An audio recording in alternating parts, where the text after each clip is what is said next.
আসসালামু আলাইকুম রহমতুল্লাহ বারাকাতু। আমি doctor H M Omar Farooq, Chandraganj, Paschim Bazar, Lakshmipur. একটা হেমোরয়েড কেস দেখাচ্ছি।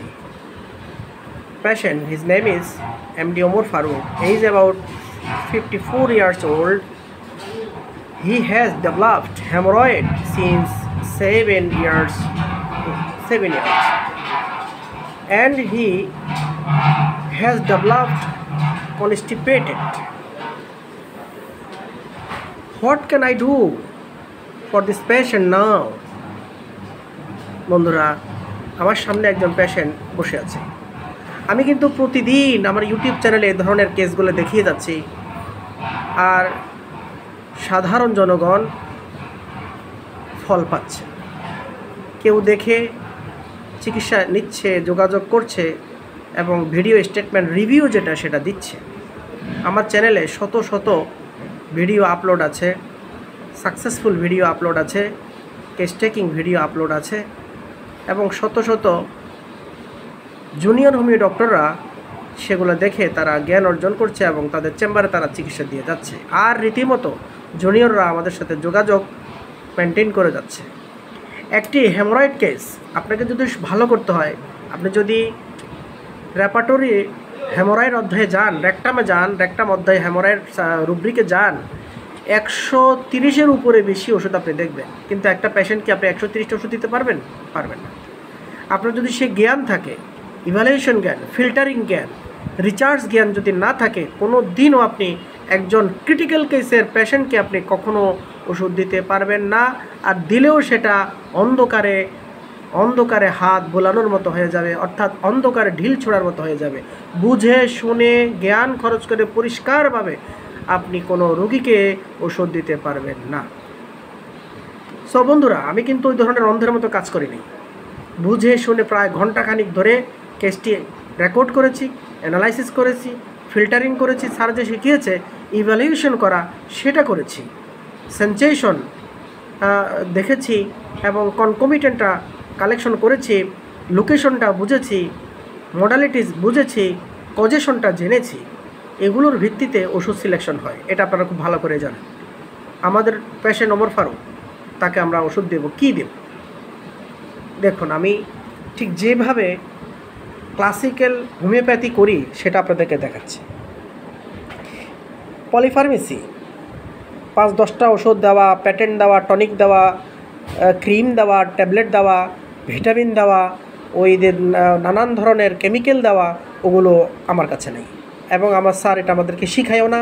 আমরা পলিফার্মেসি করি না, আমরা বিভিন্ন কোম্পানির বাজে বাজে ওষুধগুলো দেই না এবং রোগীকে আরও রোগী বানাই দেই না, বরং যেই কষ্ট নিয়ে আসে সে কষ্টটাকে লাঘব করার আমরা প্রাণ চেষ্টা করি।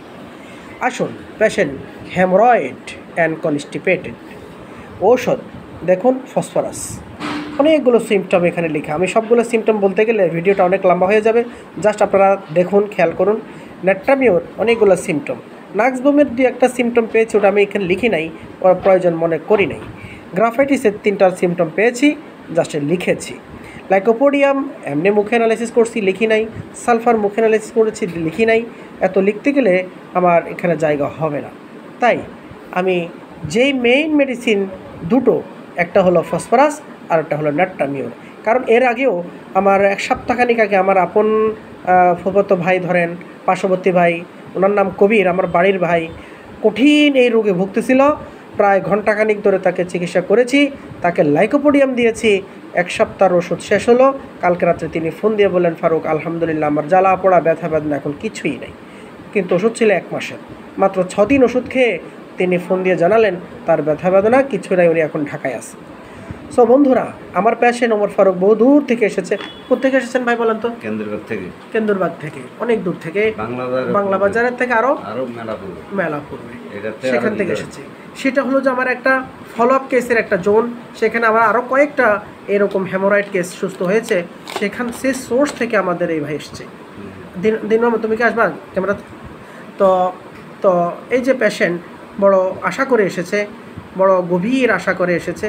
আমরা যদি তাদের আশার প্রতিফলন ঘটাতে না পারি, তাহলে হোমিওপ্যাথি একদিন বিলুপ্ত হয়ে যাবে। হোমিওপ্যাথির বাতি আর কখনো জ্বলবে না। আর যারা নাকি হোমিওপ্যাথি করে, পলিফার্মেসি করে, এটা কখনোই হোমিওপ্যাথি নয়। নানান ওষুধ তারা প্রয়োগ করে রুগীকে খেতে দেয়, এটা আসলে কখনো হোমিও ওষুধ নয়।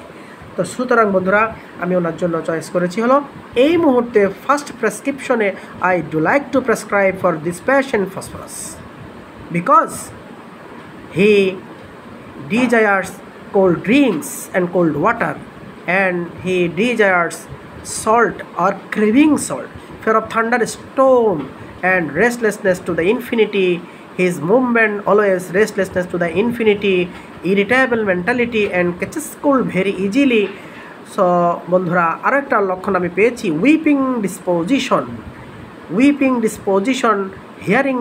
hearing sad story, when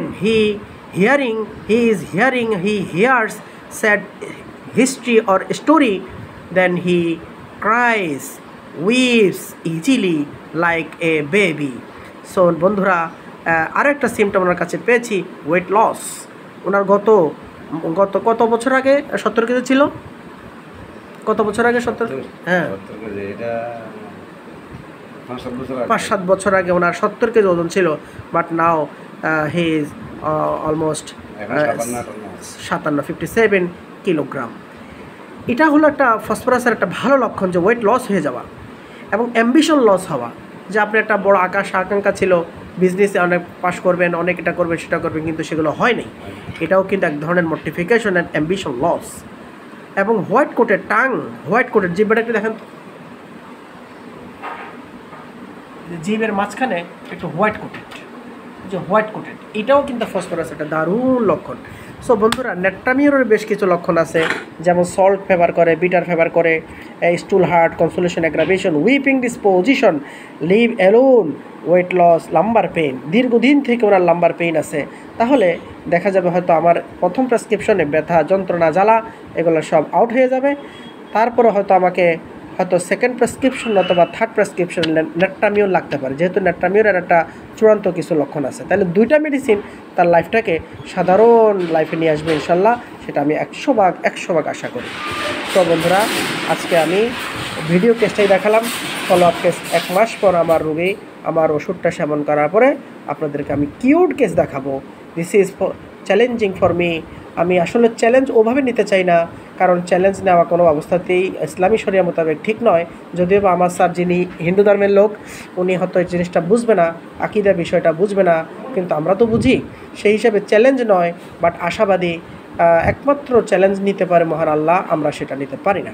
সুতরাং আমরা আশা করি আল্লাহ তাআলা তাকে সুস্থ করবে, আর ওষুধ যদি ঠিক থাকে আল্লাহর রহমতে কাজ হয়ে যাবে। তাহলে আমি আশা করি আমার প্রেসক্রিপশনটা 100% আমার দিক থেকে আমি সলিড এবং রাইট, আর বাকিটা প্রমাণিত হবে ওষুধ সেবন করার পর। ধন্যবাদ।